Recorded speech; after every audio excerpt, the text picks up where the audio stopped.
बाबा बामेश्वर धाम में उपस्थित हैं, जहां पर भजन संध्या का आयोजन किया गया और सारे भक्तगण राममय हो गए हैं, आनंदित हो गए हैं। भगवान राम की प्राण प्रतिष्ठा अयोध्या में हो गई है, लेकिन यहाँ पर छोटे छोटे मंदिरों में भी कहीं ना कहीं वही एक रूपता, वही एक अखंडता देखने को मिलती। वहां भी राम एक प्रकार से प्राण प्रतिष्ठित हो गए हैं और बाहर आप पटाखों की भी, आतिशबाजियों की भी ध्वनि कहीं ना कहीं सुन रहे हैं और कहते हैं कि जब बात हो अवध की तो अवध नरेश की बात होती है। और चूंकि बिहार की बात भी हो रही, क्योंकि जानकी जी भी बिहार से हैं, तो जब तक छंदों में बिहार का कोई छंद ना हो तब तक वो आनंदित नहीं होता है, तब तक वो आनंद नहीं आता है। तो मैं अजय जी से विनय निवेदन करूंगा कि बिहार का भी एक छंद कहीं ना कहीं प्रस्तुत करें, जिससे बामेश्वर धाम में आज वो धूमधाम दिखे।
टीवी न्यूज और आज राष्ट्र दूसरी दीपावली मना रहा है।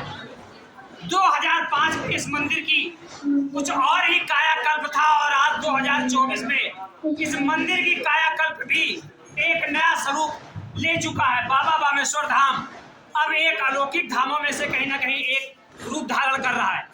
आज सुबह से ही यहाँ से शोभा यात्रा निकाली गई, फिर भजन संध्या का कार्यक्रम हुआ और अभी जो आरती हुई, हे राजा राम तेरी आरती करूं, इस तरह से सभी भक्त यहाँ पर उपस्थित हुए। बाबा बामेश्वर धाम में आज क्या क्या कार्यक्रम हुआ, चूंकि आज पूरी समिति के सभी लोग यहाँ उपस्थित हैं, सारे भक्तगण जिन्होंने यहाँ पर, हमने जब आपसे परिचर्चा की तो कहीं ना कहीं कुछ चीजें मिली कि कुछ भक्तों ने बहुत ही अतिशीघ्र इस मंदिर में कार्य किया, फावड़ा भी चलाया, सामान भी ढोया और अति बहुत सारा काम किया। तो कहते हैं जब प्रभु का काम होता है तो सब लोग कुछ ना कुछ लग जाते हैं। जब भगवान राम का लंका पर चढ़ाई हो रही थी तो गिलहरी ने भी कहीं ना कहीं योगदान किया था, उसी प्रकार इन सब ने योगदान किया। और आज हम बामेश्वर धाम में उपस्थित हैं, तो आज बामेश्वर धाम में क्या क्या कार्यक्रम हुए उन्हीं की जुबानी जानते हैं कि वाकई आज राजा राम जो पूरे भारत क्या पूरे विश्व में अखंड भारत की ज्योति एक जल चुकी है, उस पर बामेश्वर धाम की समिति के लोग क्या कहते हैं, सर क्या कहना चाहेंगे?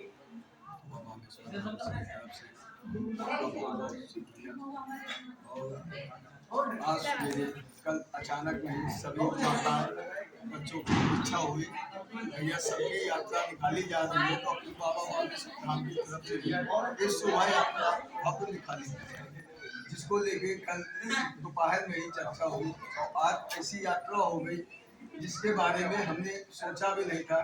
ये हमारे बाबा बामेश्वर धाम की कृपा कि इस शोभा यात्रा को इतना भव्य बना दिया कि शायद हम लोग सोच भी नहीं पाए। आज बामेश्वर धाम में क्या-क्या कार्यक्रम और यात्रा के शोभा यात्रा के बाद अपने यहाँ भंडारे का कार्यक्रम चला, 1 बजे से कंटिन्यू चल रहा था, 4 बजे से भजन कीर्तन का कार्यक्रम चल रहा था। अब 7 बजे की उत्सव बड़े उत्साह के साथ सभी माताएं बहनें सभी भाई बंधु मिलकर इतने जोश के साथ कि शायद कभी दिवाली भी इतने जोश में नहीं मनाई होगी जो आज प्रभु श्री राम की अयोध्या में वापस आने के उससे लोगों ने बड़े उत्साह के साथ दीप जलाए पूरी दीपावली। बामेश्वर धाम से यहाँ की क्षेत्रीय जनता को क्या संदेश आप देना चाहते हैं, क्या कहना चाहते हैं क्षेत्रीय जनता से? हम तो बाबा बामेश्वर धाम से यही कहना चाहेंगे, अपने जितने भक्तगण हैं सभी लोग मंदिर में आवे और भी लोगों को दूर दराज के बारे में अपने मंदिर की जो विशेषताएं हैं उनको विस्तार से बताएं और समय समय पे जो कार्यक्रम होते हैं उनमें शामिल करें ताकि उनको भी ये रूप यहाँ का दरबार का जो बाबा बामेश्वर धाम में उनका रहता है तो उसके भी चमत्कार सभी लोगों के पास तक पहुँचे, क्योंकि एक आदमी अकेले कहीं नहीं पहुँचा। तो हम क्षेत्र के सभी जनताओं से, पूरे माताएं बहनें सभी से अनुरोध करते हैं अपने बामेश्वर धाम की तरफ से कि अपने मंदिर की विशेषताएं जो हैं वो सबसे चर्चा जरूर है। अच्छा, ये भी थोड़ा बताइए कि बामेश्वर धाम में कुछ विशेष तथ्य है, जिस विशेष आप लोग कार्यक्रम करते हैं उन तथ्यों को भी कहीं ना कहीं अवलोकित हम लोग को करें। आज 14 साल से साल के दोनों नवरात्र की एकादशी में, नवरात्र के बाद की पहली एकादशी जो होती है उसमें भंडारा दोनों नवरात्र में कंटिन्यू चलता है। हवन भजन कीर्तन बड़े मतलब बहुत भव्य रूप से ये दोनों नवरात्र हमेशा एकादशी के दिन निर्धारित है। तो जितने भी क्षेत्र के लोग हैं शायद इस कार्यक्रम के बारे में किसी को बताना भी नहीं पड़ता, जवान में रख चुका है कि एकादशी है तो आज मंदिर में भंडारा और उसका सभी लोग पूरा आनंद लेते हैं।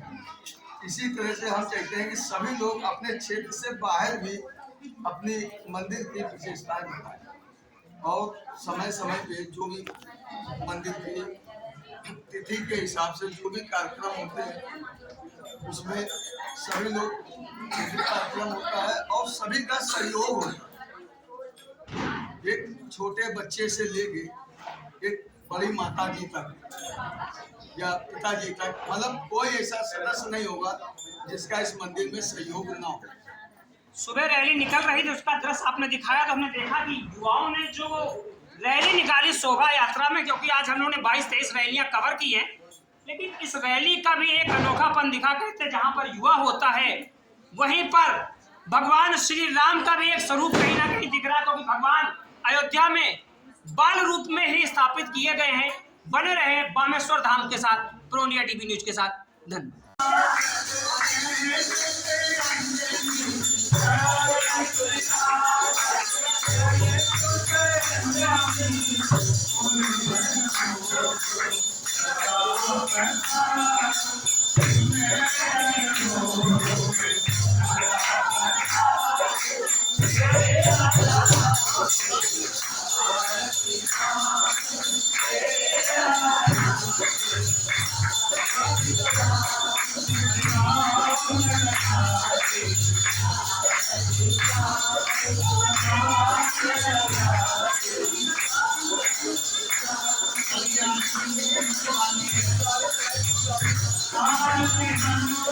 Thank you.